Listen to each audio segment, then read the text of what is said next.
এখানে কেন আসছেন? আমার ছেলের বার্থডে, তাই তোদের দাওয়াত দিতে আসছি। যেভাবে আসছেন সেভাবে চলে যান। এই ঘরে আসার যোগ্যতা নেই আপনাদের। কি হয়েছে, তুই আমার সাথে এরকম ব্যবহার কেন করতেছিস? আঙ্কেল, আমি দুবাই যাব, কিছু টাকার প্রয়োজন ছিল। তো ওই একটু সাহায্য করলে ভালো হতো। আমি প্রথম মাসের বেতন পেলে দিয়ে দিব। আচ্ছা ঠিক আছে, দেখতেছি। আচ্ছা আঙ্কেল। রাকিব, তোর চাচা আসছিল আমাদের বাড়ি। হ্যাঁ, কি বলতেছিল? তুই টাকা চাইছিলি না, তোর নয় বদনাম করতেছিল।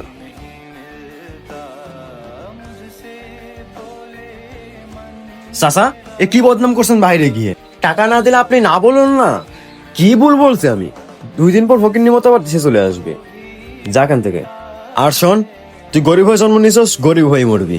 ফকিন্নি যখন বড়লোক হতে চায়।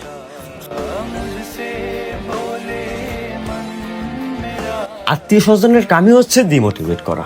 তো এটার জন্য তুই আমার সাথে এরকম ব্যবহার করবি? উচিত কথা বলতে নিজের বাপকে ছাড়ি না। আর আপনি তো বাপের ভাই।